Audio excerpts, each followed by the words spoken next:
Olha, o momento do escritório inteligente hoje é um momento que a gente projetou num tempo passado, né? Eu acho que esse é o grau maior de importância, você saber onde você quer chegar. O atual momento do escritório inteligente são as pessoas que compraram uma ideia do passado. E se você perguntar para qualquer um aqui dentro, a gente tem a mesma vibe. Todo mundo aqui quer somar na vida de alguém, todo mundo aqui quer fazer a diferença na vida de alguém. Então, hoje, nós estamos classificados a ser uma ação exponencial. Uma empresa gigante, uma empresa que realmente sabe onde está indo e como está indo. Acho que a maior importância é essa, porque todo mundo precisa sempre de três pilares, né? Que é caixa, toda empresa precisa de dinheiro, toda empresa precisa de pessoas, a maneira de tratar, como, e de fato, estrutura. Nós, hoje, estamos num lugar, num piso aqui de 800 metros. Nós estamos num piso de 800 metros para realmente fazer acontecer tudo aquilo que a gente sempre sonhou, que é transformar e empoderar.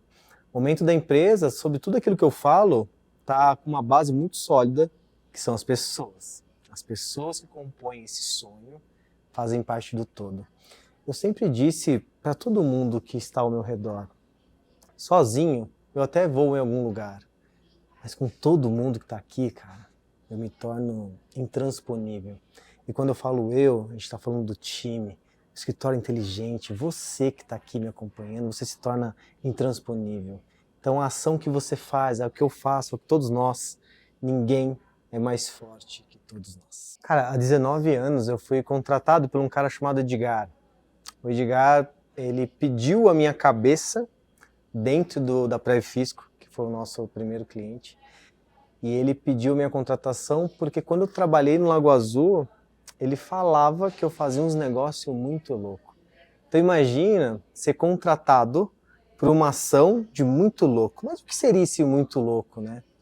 Então eu fui contratado para realmente ajudar a transformar a Pré-Fisco, para ajudar de verdade a fazer o que a gente faz hoje, criar soluções para colocar em prática o real potencial humano. É dessa maneira que eu sempre vi a vida.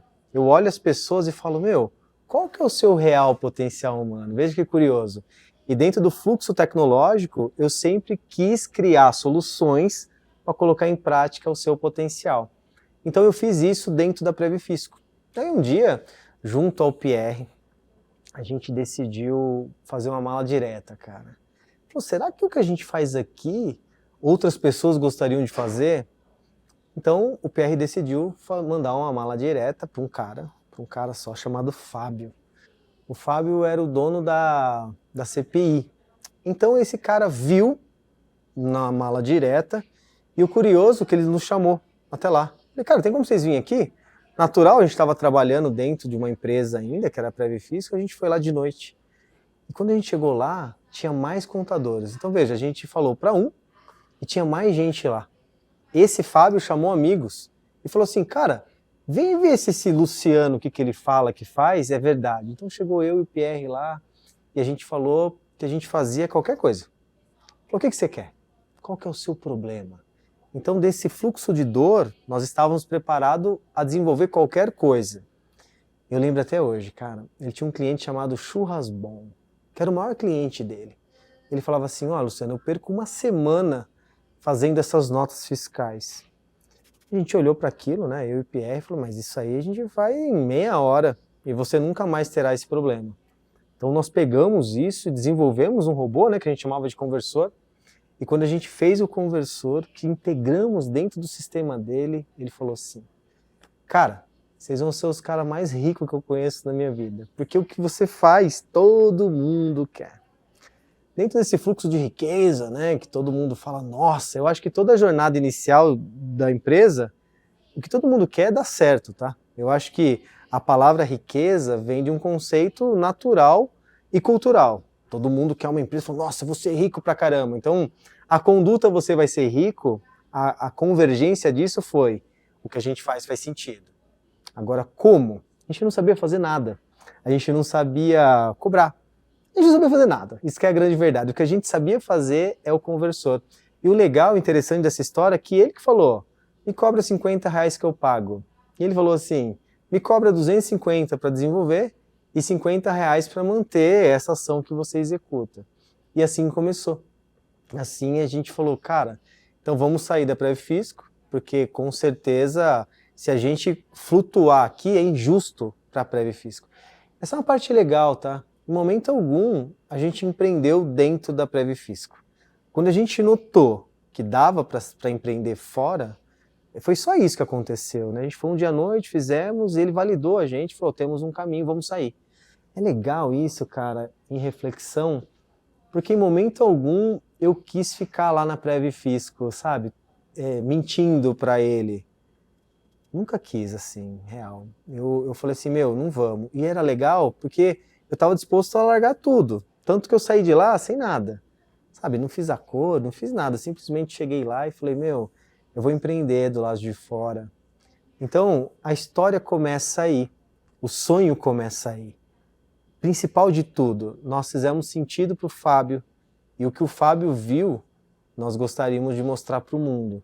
Por isso que o conceito, se você olhar direitinho, o nosso logo, nosso rebrand, o contador está ali dentro, usando a nossa tecnologia, só que querendo mudar o mundo ao qual a gente está inserido. É legal isso. Desde o início eu foquei. Dá para a gente fazer sentido para o mundo? Deu.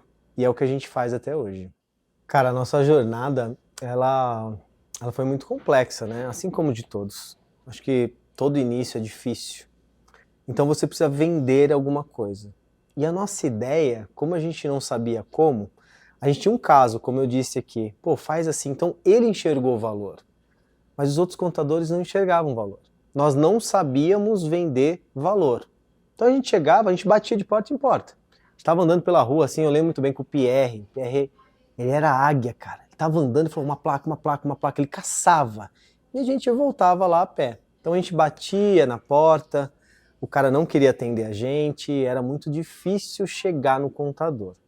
E o contador é uma profissão muito tradicional, né? Então eles não queriam nos ouvir. Só que a gente vai tentando, tentando, tentando, vai furando uma barreira. Então quem gostaria de ouvir e nos ouvia, ia transformando a nossa carteira de cliente. Até que um dia nós fomos até o Sescom de São Paulo e lá tinha palestras. Eu tive a oportunidade de palestrar para 500 pessoas. Então naquele dia, eles falaram assim, tem como você falar o que você faz aqui no palco? Eu falei, tem, né? Aquilo saiu de maneira natural, já fazia muito tempo. Então eu fui com a pretensão de mostrar para o mundo que eles poderiam ser protagonistas. Eu queria mostrar para todo mundo que estava ali por que você faz retrabalho. Por que você trabalha dentro de uma ação que alguém já fez? Por quê? Então eu subi no palco, foi a minha primeira vez, tinha 500 pessoas lá, e naquele dia foi muito louco, assim, foi muito abençoado, porque todo mundo entendeu o que a gente fazia. Só que tudo aquilo que foi bom, né, cada ação tem uma reação. Então a ação foi boa, a reação não tanto. Por quê? Nós tínhamos na época uns 30 clientes. E naquele dia, a gente passou a ter 530. 500 predisposição de novos clientes. E, eu lembro que eu peguei o primeiro cliente, uau, o segundo, uau, o terceiro já não conseguia atender, o terceiro. O quarto já falei não, o quinto também não. Eu comecei a falar para a galera que nós não tínhamos estrutura para isso. E isso sempre ficou muito em mim, porque se você quer mudar o mundo, se prepare para isso. Porque tem muita gente que quer isso. E se você nega, é injusto. Então olha que coisa louca. Por mais que você queira ajudar a humanidade, se prepare mentalmente, fisicamente, não importa. Eu acho que o preparo tem que fazer sentido. É claro que eu era menino na jornada assim empreendedora, eu não entendia isso. Hoje, a colocação do hoje do História Inteligente é essa marca que eu tive no passado. Então um dia eu não conseguia atender as pessoas. Fui genuíno, falava que não podia, sempre. Aliás, a transparência dentro do História Inteligente, tanto com a galera que está aqui como cliente, ela é uma força que não tem negócio, é inegociável. Ou você é claro, ou você não consegue ficar aqui. E só que ser muito claro, isso prejudicou a gente, porque teve uma galera que começou a falar que História Inteligente estrutura para atender todo mundo. Então a gente tirou o pé, puxou o freio de mão e a gente começou a entender que esse jogo deveria ser mais estruturado. Então é louco porque todo mundo quer cliente, mas se a gente der 10 clientes para alguém no dia seguinte, isso é um problema, porque você não consegue atender. Isso é muito louco, né? Cliente é bom, quero cliente. Depende, porque muitos clientes te tornam vulnerável e esse ato de se tornar vulnerável pode ser o fim da tua empresa. Então, tá aí um ponto da nossa história de um grau de complexidade altíssima, que hoje a gente olha com muito carinho e que serviu de lição para os dias de hoje. Eu acho que uma parte importante do que aconteceu nas nossas vidas, continuando a falar sempre sobre pessoas, são pessoas que não conectavam com aquilo que a gente acreditava. Então notem bem o que de fato importa. Você pode contratar uma pessoa e ela entregar no ápice operacional o que você pede. Então, para que você entenda, eu gosto sempre de usar a analogia de tribos, tá? Então vamos lá, eu sou uma empresa de carne, então logo eu teria que contratar carnívoros, mas eu acabava contratando vegetarianos e contratando veganos. Essa analogia que eu arrasto até hoje fez eu enxergar que tinha pessoas que trabalhavam comigo que nunca era o problema. Só que ao invés de vender a carne, elas só cortavam a carne, embalavam e entregavam, mas não eram de acordo com a história daqui. Usando essa analogia, me fez mostrar a velocidade daquilo que eu precisava sobre algo que era cultural. O que você quer? Acho que a primeira pergunta que eu sempre fiz para mim, o que eu quero de verdade? Ao longo da história do escritório inteligente, os primeiros atos era sobrevivência. Eu e o Pierre, a gente sobrevivia. Então eu contratava sempre sobre conhecimento. Então venha para cá, você tem como fazer isso para mim? Tenho sim. A pessoa sempre executou. Acho que todo mundo que passou pelo escritório inteligente sempre executou o que foi pedido. Só que chegou uma hora que a minha essência, a nossa essência de transformar em ponderar, entrava em colisão. Tinha pessoas que não gostavam da cultura da empresa. Da cultura, por exemplo, de fazer um churrasco de sexta-feira. Veja só, parece uma coisa tão simples, tão legal, mas me fez notar que de sexta-feira, churrasco não era uma coisa boa na hora do almoço para todo mundo. Aí eu entrei em questionamento. O que eu quero para a empresa? As pessoas que querem isso ou as pessoas que não querem isso? Aí me veio uma frase que um dia me ensinaram que é muito importante. Você nunca pode perder a motivação de motivar. Olha que coisa incrível. Para o Luciano que lidera a empresa e com certeza libera situações que todo mundo quer entrar em êxtase, esse foi o ponto que me entrou em reflexão. Se eu nunca devo perder a motivação de motivar, significa que eu tenho que ter no time pessoas que de fato queiram as mesmas coisas que eu queria. Pessoal, isso mudou o meu jogo, isso mudou o nosso jogo. A contratação passou a ser por comportamento e não mais por conhecimento. Porque toda vez que eu contratava alguém pelo conhecimento e que não gostava de churrasco, isso gerava um atrito. Parece até bobeira, mas vejam, de sexta-feira, que era um ato de reunir as pessoas, dar risada, trocar ideia, algumas não gostariam de ficar lá e acabavam se desconectando. Na empresa Escritório Inteligente, que a gente tem como regra a união, o suprassumo, gostamos de falar do abraço quentinho, esse foi um problema. Então, culturalmente falando, nós criamos uma célula de ideia que era: vamos ter alta performance de entrega sobre um fluxo de valor daquilo que a gente acredita. Pessoas que queiram conectar, pessoas que de verdade queiram somar a mesma coisa que a gente está querendo somar. Eu acho que esse foi o ponto crucial, tanto que quando eu entendi isso de verdade, eu decidi trocar todo mundo. E o que é mais legal disso tudo, eu mandei pessoas embora, fui desconectando, não porque elas não entregavam as coisas que eu pedia, e sim porque não dava fit, pessoal, fit cultural. Fit cultural é algo tão importante para a atração humana que faz da empresa muito sólida, muito sadio. e isso mudou o nosso jogo e muda até hoje. E o que aconteceu no Escritório Inteligente é que eu precisava de pessoas que continuassem esse legado sem eu estar lá. Eu acho que o maior acerto foi quando eu comecei a assistir de longe, porém de perto, as coisas acontecendo naturalmente sobre a força da cultura quando eu não estava lá. Então, quando eu chegava, que eu dava aquela injeção de ânimo, lembra? Eu nunca vou perder a motivação de motivar, ela era lampejada. E com a cultura que foi estabelecida de realmente ter isso como propósito, essa força se tornou intransponível. Nós passamos a pensar sobre uma ótica só. Eu criei uma frasezinha, né, que é aquela assim, ó, qual que é a ordem de grandeza? A ordem de grandeza é o núcleo da força que todo mundo que tem o mesmo propósito vai fazer. Então isso, pessoal, nos deu uma performance incrível. O que antes a gente entregava eu lembro que teve um caso, o Jonathan mesmo, ele tem uma placa, né, que nós vendemos 10 no mês, e a gente comemorou muito, nós fomos Outback e tal, falou, meu, tá aqui a placa, você merece, né, então vendemos 10 no mês, e hoje nós já batemos mais de 100, né, eu acho que o último número, que é um dado até onde a gente grava esse vídeo, foram 118. O que eu quero dizer com isso, pessoal? Qual que é a métrica de comparação? Hoje nós temos uma cultura muito forte, uma cultura de dar certo, uma cultura de tração exponencial, de força, de transformar, de empoderar, e todo mundo respira isso. E quando todo mundo respira isso, o sucesso ele acontece de maneira natural. Então, qual é o sucesso que você está buscando, né? Qual é o sucesso que o Luciano buscava? O meu sucesso foi conectar pessoas.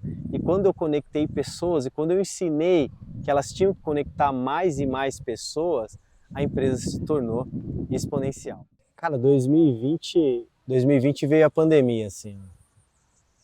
E foi o momento mais difícil da minha vida como empresário, assim. Nós tínhamos um prédio, nós tínhamos uma sede própria, nós éramos uma empresa consolidada já, né? Então quando você fala assim, meu, eu tenho uma sede própria, isso ecoava como uma coisa de sucesso. Vocês estão dando certo. Mas aí vem o conceito de estabilidade, né? O conceito de estabilidade não existe.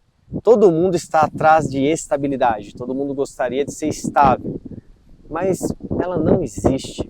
E a pandemia nos mostrou isso. Eu gosto muito de comemorar, eu gosto muito de unir as pessoas, e em 2020 ia ter uma mega festa do meu aniversário, então estava tudo pronto, tudo pago, e aí veio a pandemia. A pandemia veio como um surto, nós já tínhamos passado sobre aquela gripe suína, então ninguém sabia o que ia acontecer, né? Mas de fato, era que todo mundo ficou assustado, eu fiquei muito assustado.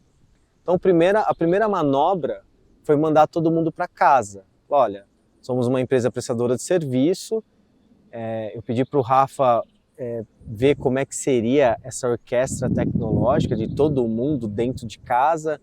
O Rafa endossou isso, né? Colocou o suporte primeiro lá, que era o que mais me preocupava, se realmente o nosso cliente não ia ficar descoberto. Então o Rafa falou, meu, pode. Então nós colocamos. Em uma semana nós estávamos em casa. Então o efeito home office começou a performar e eu comecei a olhar aquilo de uma maneira sublime. Mas o que pegou foi a hora que a demanda de falência passou a ser uma coisa séria para a gente. O primeiro ato daquilo que é novo para você, daquilo que você não entende, é o desespero. Então, o efeito dominó começou a respirar sobre o escritório inteligente. O que é o efeito dominó? Nós trabalhamos para empresas contábeis. E empresas contábeis trabalham, claro, para todo o fluxo de empreendedorismo do país. Quando veio a pandemia, as empresas falaram para o contador, nós não vamos te pagar, porque nós não estamos faturando e etc. E todo contador, foi uma onda isso, começou a não querer pagar os seus fornecedores. Então o escritório inteligente estava nisso. E eu vi que nós tínhamos um problema real. E eu pensei de verdade que nós íamos falir, assim, né? Eu achava que o escritório inteligente não ia suportar essa crise. Foi quando eu comecei a escutar melhor o cliente. Eu fui para campo e o cliente falava dos seus medos, dos seus temores. Nesse momento que eu achei que eu ia quebrar, eu reuni todo o meu time e falei para ele assim: olha, eu não sei o que vai acontecer, eu não sei de verdade se a gente vai falir ou não, mas eu prometo para vocês que o que eu receber eu vou pagar para vocês. Então, resumidamente falando, eu fiz uma declaração aos meus colaboradores que se eu recebesse 70%, eu ia pagar 70% do que eles faziam. Se eu recebesse 30%, eu ia pagar 30% daquilo que eles faziam. Então, nesse momento, se criou uma casca que eu falei para eles: eu não vou mandar ninguém embora, mas quem quiser ir, pode ir, porque nós estamos num ato de desespero. Resumidamente falando, isso foi o que eu declarei. Sempre genuíno, sempre transparente. Não foi o que aconteceu. Nós passamos por isso, os nossos clientes pagavam, tinha uns que quebravam, uns que não conseguiram pagar, jogaram para frente. Passamos de verdade recebendo o que dava para pagar para todo mundo. Ninguém ficou R$1 sem receber. Mas nesse grau de oportunidade veio a metodologia que eu mais falo hoje, a metodologia com e não para. Foi aí que eu entendi que com os clientes eu tinha a solução perfeita, que era criar uma ação educacional. Foi ali que eu entendi que a nossa tecnologia ela tinha que performar sobre regra de educação e não ser uma empresa de tecnologia. Olha que coisa bizarra. Toda empresa de tecnologia, se não sacar que é uma escola de educação, não tem muita prosperidade vitalícia, né? E quando a gente fala isso, ficou claro. Os clientes falavam para mim: Luciano, você tem como nos ensinar a agregar valor? Você tem como nos ensinar de verdade o que a gente pode fazer para com o cliente? Eu falei: nossa, tá aí a solução, tá aí o nosso grande diferencial. Nós somos uma empresa que está com o cliente e não para o cliente. Nós somos uma empresa que de verdade quer a prosperidade do cliente. Foi quando eu entendi que se eu estiver ao lado do contador, sentindo a dor dele, eu estaria no jogo para sempre.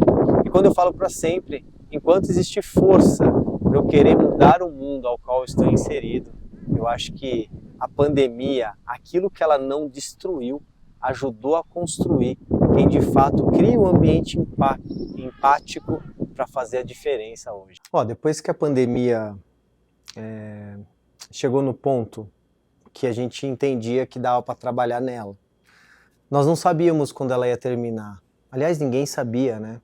Só que nós tínhamos entendido como performar em alto nível fora de um estabelecimento. Então nós tínhamos uma sede própria, um predinho que nós construímos lá, que era o nosso cantinho. E aí, o home office fez da gente algo que dava certo. Então, daquele ponto que eu achei de verdade que nós íamos falir, ao ponto de crescer exponencial. O louco disso tudo é que a gente começou a contratar pessoas de longe e etc. E deixamos de lado um pouco da essência pessoa, essência conexão, essência todo mundo junto, essência abraço quentinho. Aí eu lembro, cara, que foi muito louco, porque dentro de mim tava tudo certo. Nós trabalhávamos, nós éramos uma empresa com representação home office. E um dos diferenciais, quando a gente estava contratando, era esse. Somos home office. Uau, quero trabalhar nessa empresa. Até o dia que começaram a pedir um lugar. Falou, cara, a gente precisa se encontrar. Tipo, terça, quinta, sabe? E eu falei, como assim, né, dentro de mim? Porque eu sou um cara muito workaholic. Eu sou um cara que ama demais o que faz. Tipo, demais. Tanto que o dia que eu mais gosto é segunda-feira e a galera fala, mano, na moral, você é louco. Mas eu explico que segunda-feira é o dia da transformação. Então você quer emagrecer, quando você fala, segunda-feira eu começo. Você vai para uma academia, segunda-feira eu começo. Então, segunda-feira, cara, é o dia da transformação. Então, para mim, que adora ver transformação e empoderamento, cara, segunda-feira não me faz sentido danado. Então é assim, de verdade, não tem dia ruim para mim. Eu gosto demais da segunda-feira. Então, trabalhar onde eu estava trabalhando, eu era muito forte e sou até hoje. Só que o que eu mais gosto de fazer são escutar pessoas. Aí eu comecei a escutar os Furiosos falaram, a gente precisa se reunir. Vem na minha casa. Então a gente começou a se encontrar na minha casa. Então, era espaçado, mas eles iam na minha casa até que um dia nós levamos o comercial todo na minha casa. E o pau torando, cara, e eu vou monitorando isso, até que chega uma hora eu falo, eu acho que a gente precisa de um lugar. Eu falei, caraca, cara, parecia que isso não fazia sentido, que o home office era o sentido, mas não, a galera, nós somos uma empresa de pessoas. Aí eu falei, cara, a gente prega que é de pessoas e a gente agora está espaçado. Então nós viemos aqui para esse prédio e alugamos o 25, né, um lugarzinho no 25. E começamos a trabalhar espaçadamente assim. Até que o cara do lado saiu. Cara, esse cara saiu numa tarde, na mesma tarde a gente estava lá. Não, tá saindo, a gente vai derrubar essas paredes e tal, não sei o quê. Então achávamos que agora a gente estava sossegadão. Temos um lugar, tá tudo belezinha. Até que, somos uma empresa de pessoas. E aí, quando a gente se une, quando tem all-hands, o lugar começou a ficar pequeno de novo. Eu falei, não é possível, precisamos de um lugar maior. Aí é a hora que você para, você repensa e realmente entende que a pandemia, que foi o ato que nos desuniu na nossa essência do que realmente era, não tem como. Quando a sua cultura é forte, quando você realmente trata pessoas como pessoas, as pessoas querem estar juntas. Então, o 22 hoje, que a gente brinca aqui, que é o patamar 22, significou a busca que a nossa cultura foi cravada. Pessoas com pessoas num lugar de uma experiência incrível. Então, o pós-pandemia fez da gente se tornar um lugar incrível, com pessoas incríveis. E é isso que a gente prega e quer mostrar para o mundo. No ano de 2023, né, que é esse ao qual a gente está gravando aqui, é o ano que a gente vai fazer 18 anos de estrada. E desde o início, eu nunca passou por mim empreender. Nunca. Eu comecei trabalhando como balconista, depois eu fui caixa, depois eu fui subindo de cargo, né? Trabalhei no departamento de materiais lá, que era o estoque, enfim. E ali, na minha cabeça, eu ia trabalhar para o resto da minha vida. Porque eu performava ali. Eu entendia o jogo, jogava bem. E, era isso que eu queria para minha vida. E ao longo do tempo, eu ia vendo algumas pessoas ficarem muito doentes quem empreendia, né? Então, quando você está numa cultura, que é o Brasil, onde quem empreende trabalha pouco, quem empreende é rico, quem empreende entra 10 horas e sai 2 horas da tarde. Cara, a cultura é essa. Todo mundo é assim. Você que estuda, você está lá no seu meio, você, toda vez que falar seu pai é empresário, seu pai é rico. Né? Então todo mundo que empreende é rico, todo mundo que empreende tem esquema. Né? Então, mas eu não, eu enxergava uns cara que empreendia, tipo o cara do dog, né, que eu ia lá comer um dog, eu era parça do cara do dog. E ele contava uns negócios pra mim que eu falava, eu ficava com dó do cara. Porque na minha cabeça eu fazia conta, quantos dogs você faz por dia? Sabe, eu tinha isso. Eu tinha isso de ver como as coisas funcionavam, né? E eu via, cara, ele contava que era um trampo dar certo, era punk, que a comida estragava e às vezes ele perdia um monte de coisa. Eu ficava com dó dele. Então, dentro do fluxo de empreendedorismo, eu sempre entendi que era punk. E eu nunca quis. Nunca quis empreender. Então, no andar da carruagem, a oportunidade que eu já contei aqui, o mundo falou, cara, você tem como fazer isso que você faz pra gente aqui também? Aí essa sequência só se eu empreendesse. Para eu ajudar mais gente, eu tive que empreender de verdade.